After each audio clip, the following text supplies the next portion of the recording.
Zoom Tribe.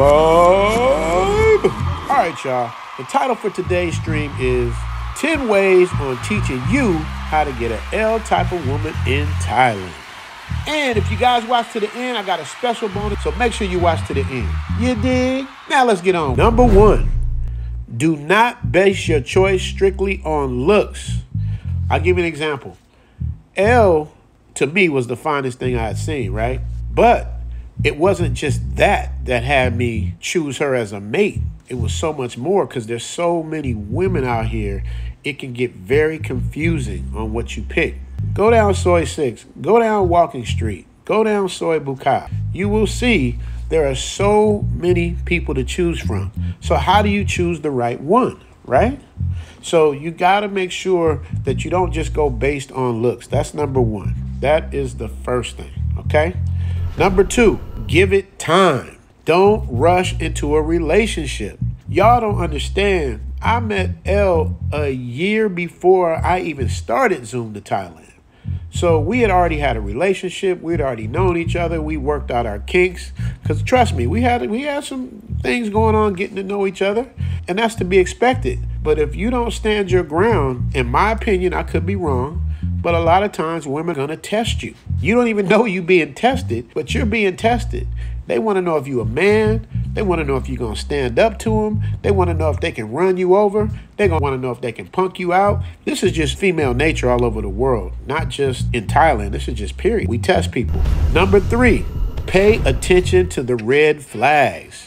If she starts asking you for things immediately and you start hearing sob stories where she needs money or my dog died or something ate the homework or my grandma's sick and you met her 10 minutes ago, you know, that's a red flag. That means you are on the sucker list. Remember that. You got to carry yourself with respect.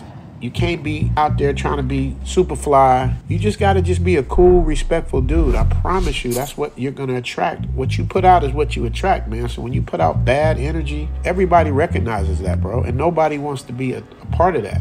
So all of the negative, bad things that you're bringing from your country here, it don't help you, bro. It just puts you right back in the same situation you were wherever you came from, whether it's the Matrix or Europe or India or anywhere. You know what I mean? Don't bring that bad energy with you. Number 4, do not be a sucker in a long-distance relationship. Think of it as one of the people in the relationship is in prison and the other person is free. There's no telling what can go on while the other's in prison, and there's nothing you can do about it. So enjoy your time while you are with her. Time will tell who's really down or not. You know what I mean?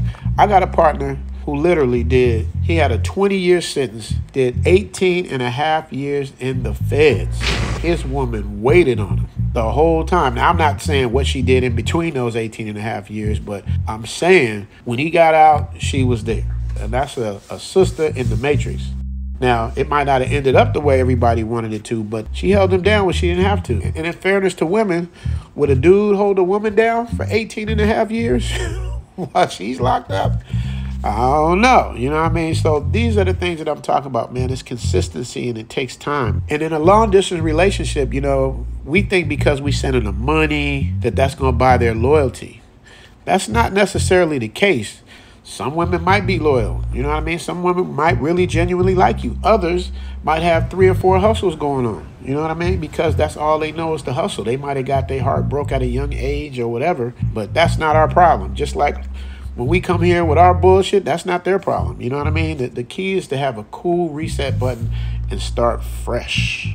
Number 5, learn the culture and the language if you can. Try to learn as much of it as you can, because this way you'll get a better understanding of the behavior, because it's totally different. Like me and Elle have an argument. We don't never argue, but whatever is close to an argument, we don't raise our voices at each other. We just cool off. She goes in her room. I'll go off and do my thing or whatever. Sometimes, you know, she might go a whole day and not say nothing just because she doesn't want things to escalate, and neither do I. So the culture is different. You know, back where we're from, it's all about who yells the loudest, who gets the maddest, who turns up the most. But here, at least in my situation, it's not like that. It's like, dude, we're not letting it go past a disagreement.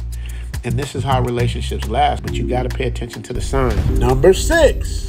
This is one y'all been asking me about. Age difference. I'm 20 years older than L. People don't judge out here about age, but you have to be realistic. If you got a hot 22-year-old and you're a 62-year-old, you're going to get charged a beauty tax. One way or the other, you're going to pay. Every relationship is transactional. So when people say that word tricking and all of that stuff, to me, it's tricking when you end up being a sucker. It's tricking when you allow somebody to take advantage of you. To me, that's tricking. And Lil Wayne said it ain't tricking if you got it. It's hard for me because I don't even believe in Valentine's Day. So it's funny when people say tricking. For me, it's hilarious. What makes this place different than being in like quote unquote Western countries is that the women aren't really tripping off of looks as much. It's just like in the Matrix. Like a woman ain't tripping off your looks if you're famous or if you're powerful or if you got a lot of money or if you can kick everybody's ass. It's an alpha male type of thing. Women are innately the same. The difference is out here is they prefer stability and security over looks and youth, right? However, they're much more receptive to men they can be attracted to and show you off to their friends. You know what I mean? It goes both ways. I think that's how the women are. Women aren't really tripping on looks as much, but looks do help. Taking care of yourself does help. A person can't expect to come out here and be an absolute 0 and get a 10. You know what I mean? That's the same as how we say it at home.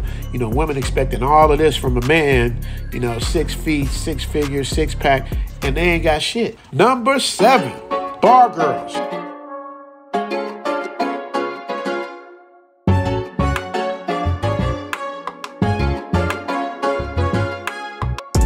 Can you find love in a bar? My opinion, absolutely. When we stereotype every single person, that's where we drop the ball. The problem with Matrix women is they stereotype men. They put us in a box, like I said earlier, about the 6-pack, 6-figure. If you don't have that, they don't want you. But how many good men have they missed out on by having that type of mentality? To be honest, I never dated a bar girl, but I did meet Elle getting a foot massage. Had I went in with that mentality, I would have missed out on a beautiful situation. This is why I say you have to judge things on a case-by-case basis and use your instincts and never ignore the warning signs. I think that was number 1 I talked about. I was with Elle a year before I even started my channel, right? Time reveals who a person really is. All you got to do is give enough time. They're going to tell on themselves.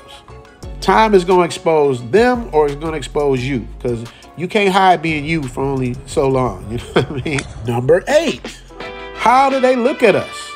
I've heard people say that melanated people get less love than non-melanated people. I don't necessarily agree with that. But to be honest, I've been here for 4 years and the non-melanated have absolutely some of the best ones I've ever seen. But once again, you're taxed heavily with the beauty tax. The badder they are, the higher they claim on the social ladder. And in Asian cultures, generally speaking, the non-melanated man is the prize. Generally accepted in all cultures for marriage. Is it the same for melanated people? It don't seem like it. But there's so many bad ones that it doesn't really matter if it's a 10 or a 9.5 or an 8.9 or a 9.7. It really depends on what you're attracted to and what is attracted to you. I've seen some people with straight 6s and they look extremely happy. At the end of the day, that's what really matters. You don't come way to the other side of the world to be stressed out trying to hold on to something that might not be right for you. You want someone who's loyal, loving, fit, feminine, and friendly. And she'll take care of you. And in return, you'll take care of her. I'm a big fan of traditional roles, and I don't make two bones about it. People with low vibration thinking don't understand this, and that's why they'll get exactly what they deserve. 9. Is marriage worth it? To some people, yes. I had a terrible experience during my divorce, so it's hard for me to even fathom being married again. However, if I were to get married, it would probably be with Elle. Why? Because she shows me loyalty. Because I met her family. I see where she gets her traditional roles from. They show me love. I have a great relationship with her son. And that's another thing. Most women over 25, there's a good chance she's probably going to have a child or children And that's generally speaking, not everybody. The children, generally speaking, stay home with the grandparents while the daughter goes out to work and sends money back home. So even if they have children, there's a chance you may never even meet them because they're back home with the grandmother. Now, of course, unless you're serious about getting a relationship, then you'll probably, eventually meet the family. But I didn't meet Elle's family for a while. Nor was I interested because I didn't know. I think no matter what the profession is out here for women, their ultimate goal is to be married to a stable person that loves them and respects them, because they can be broke by themselves, This is why respect is so important out here. You can come out here with the pookie, pimpy mentality, but that type of thinking is only going to leave you frustrated, making goofy videos because you're bringing a mentality that does not match with the culture you're visiting. You want to blend into the culture, not draw a bunch of attention to yourself. And at the same time, I'm not saying you shouldn't be yourself. I'm just saying, when in Rome, do as the Romans do. It'll get you a lot farther, trust me. Number 10, do the trust and loyalty test. Depending on what phase of the relationship you're in, see if you can trust her. Can you leave money out on the table without it being touched? Can you lend money and get your money back? When you send her out for something, will you get your change? These are a few ways to tell a person's integrity. Actually, that goes with anything and anyone. One of my favorite movies, A Bronx Tale, he was talking about a guy that lent a guy money that didn't pay him back. Look at it this way, it costs you $20 to get rid of him, right? He's never gonna bother you again. He's never gonna ask you for money again. He's out of your life for $20. You got off cheap, forget it. You're always right, you're always right. And his answer was, now I never gotta worry about him asking me for anything or asking to borrow money again, and he's gonna avoid me like the plague. So if anybody wants to play themselves over $5 or $20 or even $100, consider them doing you a favor, right? All right, we cooking, y'all, so I'm gonna give y'all a couple extra bonuses. Do they do domestic things without asking? Do they go out of their way to help you? Are they more concerned about their phone than you? These are also the signs you got to watch out for. Now, granted, this is a social media age, and I'm on my phone a lot as well. But the younger the woman is, the more likely she may not have all of the traditional roles we're looking for. Below 25, in my opinion, I think it's very rare you're going to find a female that's not in their phone all the time. But then again, I could be wrong. This is just my personal opinion. I think the sweet spot for dating, if you're a man 45 years or older, is 25 to 45. But that's just my opinion. Elle is 35. In some countries, when women hit their 30s, it's when they start zeroing in on relationships. In their 20s, it's all about them being beautiful and having fun. And you can't blame them. Where to meet someone like Elle? I did an episode about this under a different name. I forgot what I called it. How to meet a woman outside of bars at night. Whatever it was, y'all look that up. I actually show what I'm talking about now. The first place, the easiest place, the lowest hanging fruit is any restaurant. Low end, high end, medium, or restaurant where you sit down and eat and they bring you your food. And I ain't talking about like a walking up getting street food. I'm talking about somewhere where you sit down. It could be Sizzler, bro. I've seen a bad one at Sizzler, and they don't even know they fine. That's the beautiful thing about it, though, man. You're going to see beautiful, attractive girl next door types. That's what I like. I like the girl next door types. I don't like the ones that's like super extra'd out. Like with Elle, she wakes up to me and she's beautiful. She's natural. I like natural. I don't like a bunch of special effects. You know what I mean? I want it raw. Pause. And the ones that are working at restaurants, man, what makes it so dope is that they just there to do their job. You know, they're not trying to stunt for the ground. A lot of them are single, and a lot of them may not speak English. Some of them may never have dated a foreigner, but to me, this is a good thing. If you're a good person and respectful towards them, and you visit the restaurant once or twice, they're automatically going to be friendly, so that's off top. And when you speak to them, if they tell you they're single, they already cracked the door open. I say this in my consultation, I'm going to tell you guys, man, make sure you guys get the Line app. That's super important. The Line app. That's free game for y'all. If they give you their line, it's a very good sign. See, I even made it rhyme. I would stay away from dating apps in Thailand. And don't get me wrong, I'm not saying you can't meet someone on the dating app. I'm saying that it's a lazy way of finding a good mate. Anything you have in life is worth working for. That's part of the dance. And like I said in the other episode, You can go to the doctor's office and get a checkup and meet somebody. You can go to the hospital and get a full physical and meet somebody. You can check into a nice hotel and meet somebody. You can look to rent or buy real estate and meet someone. You can go to the grocery store and meet someone. You can go to the mall and meet someone. I mean, the options are limitless. But the bottom line is, if you don't listen to the instructions I gave you, you're going to be a sucker and get licked. You guys, I need you guys to do me a favor. If you can afford it, join the Patreon, man, so I can give you guys exactly what you want to see and not be restricted by the YouTube guidelines. Once I get to 1,000 Patreon members, I'm literally going to create a channel over there dedicated to my diehard subscribers that really want the really, you dig? I got about 200 hardcore Patreon members now. Basic membership starts at $5. Zoom After Dark videos start at $25. I will personally look at your channel and help you with editing tips at the $50 level if that's what you want. Shout outs on the episodes, a Zoom to Thailand, or sponsorship credits $100 and up. I'm looking for the best of the best so we can put a team together that wants to take this thing to a conglomerate level. And you can bet your money it's going to be a stone gas, honey. And if you made it this far, I got a bonus for you.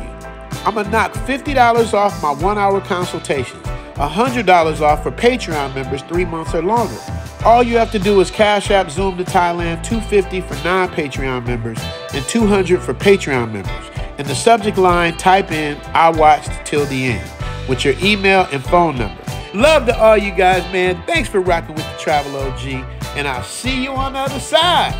Zoom out.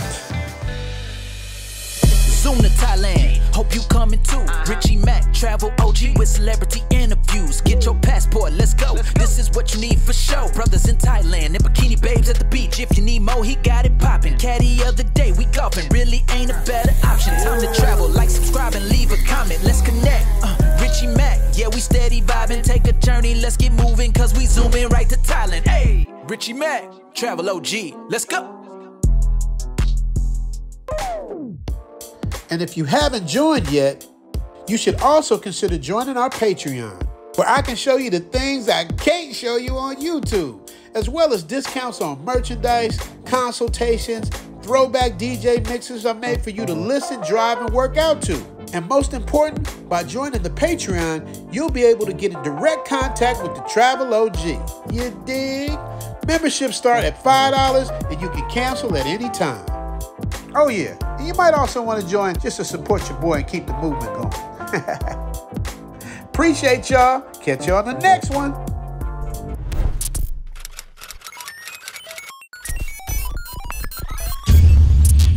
Make sure to like, subscribe, and notify. The algorithm is real.